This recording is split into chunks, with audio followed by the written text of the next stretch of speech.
À toutes celles qui un jour pensent être une mère, prévoient peut-être être une mère ou caressent le désir d'être une mère, j'ai envie de partager avec vous quelques intégrations les plus profondes que j'ai eues à travers le temps. Je suis mère de 2 enfants et je vois beaucoup de femmes qui tombent enceintes par erreur, par défaut, sans jamais prendre le temps vraiment de préparer ça. Et ça me touche quand même parce que faire un enfant, être mère, c'est profondément sacré. C'est le travail qui est le plus demandant, qui est le plus beau aussi. Souvent, on prend ça à la légère ou on prend pour acquis certaines choses.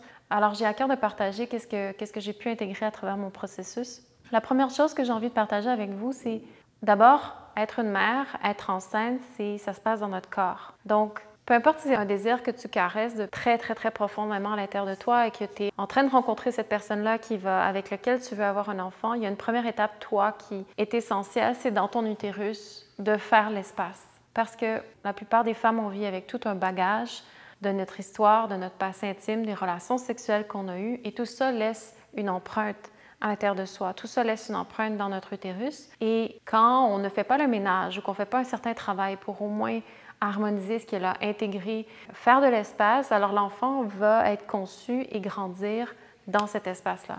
Donc, je vais approfondir un peu plus ce que je veux dire par ça, c'est que l'utérus, c'est vraiment comme une éponge. C'est vraiment des tissus extrêmement sensibles, extrêmement fragiles, qui sont capables de retenir dans le code des tissus toute la mémoire qui est encryptée.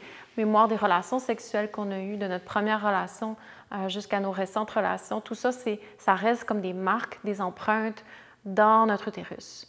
Et donc, ces empreintes-là, c'est des différentes intentions d'hommes qui sont là et qui s'accumulent. Donc, différents ex et anciens partenaires qui sont là à l'intérieur de nous. Et si on ne fait pas le travail conscient de comprendre du plus profond que c'est possible de se rendre, le pourquoi de cette relation-là, le pourquoi de ce contrat-là, de cet échange-là sexuel, alors c'est comme toujours des énergies ou des empreintes qui sont prisonnières à l'intérieur de nos tissus et l'intention de l'homme vit toujours à l'intérieur de nous, ce qui fait que dans notre utérus, d'une façon énergétique, il y a une forme de bataille au niveau des différentes intentions qui se trouvent à l'intérieur de notre utérus.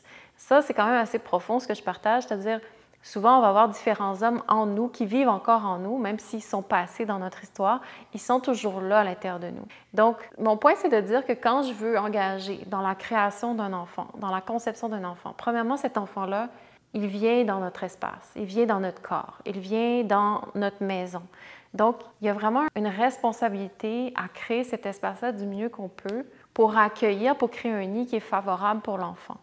Donc, premier niveau, c'est vraiment de faire le ménage au niveau corporel, c'est-à-dire il y a beaucoup d'acidité et de toxicité qui sont pris dans notre corps, dû à l'environnement, dû au stress, une alimentation qui n'est pas nécessairement optimale pour notre système pour vitaliser notre corps, etc., etc. Donc, autant que possible de créer un nettoyage interne, un nettoyage à travers des tissus pour enlever, déloger tranquillement cette acidité-là dans notre corps. Donc ça, c'est vraiment un premier niveau. Ensuite, le deuxième niveau, c'est ce que je partageais, c'est quand dans ton histoire, tous les épisodes de ta vie ne sont pas digérés, sont pris à l'intérieur de toi, tout ça, c'est un bagage que tu accumules. Donc, c'est un bagage qui est à la fois généalogique parce que ça vient de notre lignée, de notre mère, de notre grand-mère, etc., qui sont à la fois les traumatismes et les potentiels, les beautés. Tout ça, ça vit à l'intérieur de nous. Donc, quand on n'a pas démêlé, quand on n'a pas pris conscience de ce qu'on porte, quand on ne sait pas qui on est, d'où on vient, tous les épisodes qu'on a eus, toutes les relations, tout ce bagage-là qui est encrypté dans notre corps et que ça s'accumule, ça s'accumule, ça s'accumule, il n'y a pas réellement d'espace. Non seulement pour concevoir l'enfant de manière énergétique, mais après, c'est que l'enfant porte ce bagage-là. Parce que le fait que l'enfant grandisse en nous et vienne de l'intention du Père, donc tout ça, ce bagage-là lui est donné parce qu'on ne l'a pas digéré, intégré d'abord en nous-mêmes. Donc, ça fait que c'est quelque chose de non digéré, de non intégré, qui est resté dans l'inconscient. Donc, l'inconscient est transmis et est légué dans l'enfant. Donc, c'est pour ça qu'on voit souvent de mère en fille ou de fils en père ou peu importe, parent en enfant, on voit souvent les mêmes patterns qui reviennent. Donc, ça peut être des patterns au niveau de la santé physique, on va voir les mêmes maladies ou les mêmes problématiques au niveau de la santé, on va voir les mêmes patterns au niveau relationnel, donc on va voir souvent, en tant que femme, s'associer avec le même type d'homme que nos mères. Donc, ces mêmes types de failles, de traumatismes ou de cristallisation de tension, etc., sont comme légués. Ce que je veux dire, c'est que c'est important de comprendre que quand on ne fait pas notre travail soi-même interne d'abord, dans la responsabilité de vouloir être une mère, alors on est en train de léguer un fardeau parce que nous, on a été paresseuses. qu'on n'a pas fait ce travail-là intérieur et qu'on voulait juste satisfaire l'envie du moment d'avoir un enfant maintenant. Parce qu'effectivement, avoir un enfant, ça éveille énormément de joie, ça ouvre énormément dans le cœur, dans toute cette aspiration-là d'élever un enfant, ça éveille tellement, tellement d'amour. Sauf qu'il y a quelque chose de faux, où il y a un mensonge, où l'enfant va toujours peut-être plus tard nous en vouloir si on le met au monde avec tout ce bagage-là non digéré qu'on avait nous à faire au préalable. Et souvent, c'est ce qui se passe, c'est qu'on n'a pas premièrement la guidance pour savoir comment faire ce travail-là. Donc ça, c'est tout à fait légitime. Mais il y a un empressement à vouloir être mère, il y a un empressement du « I » de vouloir être une mère pour combler un certain vide dans notre vie à un certain moment parce qu'on arrive à peut-être proche de la trentaine ou même on approche de la quarantaine, puis on est comme, OK, il y a quelque chose que je n'ai pas accompli dans ma vie, ça doit être de faire un enfant. Et faire un enfant, c'est un processus d'abord conscient, c'est-à-dire j'ai un partenaire avec qui j'ai un rapport, j'ai un contrat conscient. Donc, on sait tout à fait les deux dans quelle intention cet enfant-là veut naître, dans quel but, c'est quoi nos valeurs, c'est quoi nos aspirations, qu'est-ce qu'on veut bâtir en tant que famille, ou c'est quoi le projet familial, comment ça veut s'installer, puis de vérifier dans tous les raccoins c'est quoi ce projet-là, parce que mettre un enfant au monde, c'est pas un détail. Souvent, on est attaché à l'idée d'avoir le bébé avec soi, l'allaitement, cajoler, toute l'espèce de rêve très profondément ancré dans notre biologie féminine, très attendrissant, de voir la vie dans un être tout petit. Il y a quelque chose absolument, c'est tellement beau que c'est comme, ça en est presque enivrant, mais en dessous, c'est qu'il y a une réalité, c'est que l'enfant grandit et lui a son chemin de vie. Donc, qu'est-ce qui se passe quand l'enfant devient adolescent? Qu'est-ce qui se passe quand l'énergie sexuelle commence à kick in, commence à s'éveiller et qu'il n'y a pas eu les fondations, qu'il n'y a pas eu l'éducation, qu'il n'y a pas eu la transmission de choses que nous-mêmes, on n'a pas approfondies ou intégrées en nous. Donc, ce que je suis en train de dire, c'est qu'on transmet une non-éducation. On met au monde un enfant et on met l'enfant entre les mains des autorités externes pour lui dire « éduque mon enfant », que ce soit à l'école ou que ce soit à travers les médias sociaux. Tout le support de la structure externe de la société vont venir jouer le rôle que nous, on n'aura pas fait si on n'a pas intégré notre passé. Et toutes les leçons de nos différentes expériences, qui sont une sagesse, qui sont une richesse, et qui sont faites pour transmettre à l'enfant un savoir pour que l'enfant puisse faire les meilleurs pas que nous, on a pu faire. Donc, avoir un enfant, ça veut dire j'investis dans l'évolution de ma lignée, j'investis dans l'évolution de l'expérience humaine, j'investis dans l'évolution de l'espèce humaine d'une certaine façon. Là, j'utilise des grands termes, mais ce que je veux dire, c'est qu'il y a toujours une évolution. Quand on met au monde un enfant, ça veut dire qu'on sait que le temps passe, la vie nous est donnée et à un moment donné, on va mourir. Et donc, quand je mets un enfant au monde, je lui donne le flambeau, en quelque sorte, pour lui dire « tu peux continuer. Tu peux continuer, jusqu'où moi j'ai réussi à faire. » Ça, c'est une façon de voir les choses qui est tout à fait de base, mais souvent, comme j'ai dit tantôt, on va vouloir un enfant pour combler un vide, pour compenser un vide qu'on n'a pas compris nous-mêmes.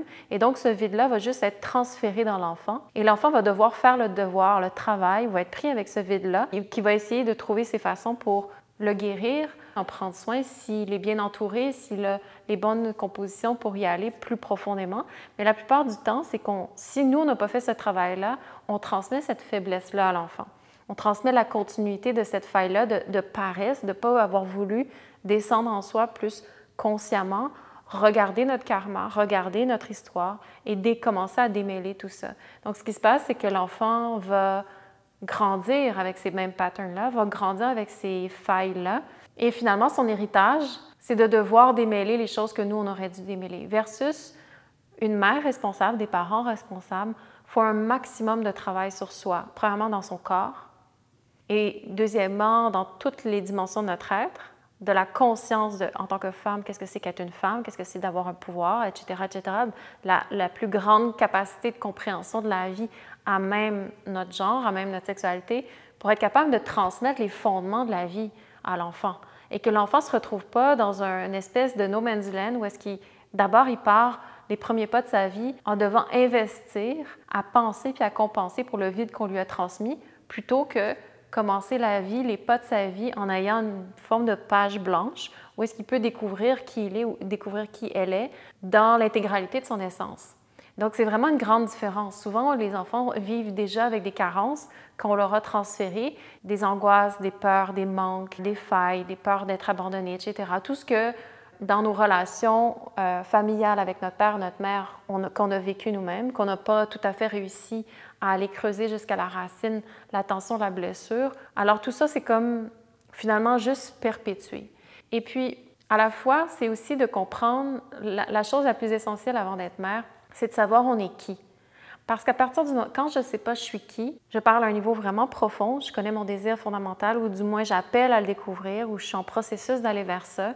Ce manque de connaissance de soi, qui est l'essence et qui est le but de la vie, se connaître, alors il est les fondations à travers lesquelles j'initie l'enseignement de la vie et mon éducation à travers l'enfant, versus quand je sais je suis qui, quand du moins je suis engagée dans une connaissance de soi, que j'ai une connaissance suffisamment groundée de mon pouvoir sexuel, de qui je suis, qu'est-ce que je veux accomplir, de mes forces, de mes faiblesses, etc., de mon passé. Tout ça, ça crée une identité, ça crée une stabilité. Donc, la stabilité la plus profonde dans cette vie, c'est se connaître.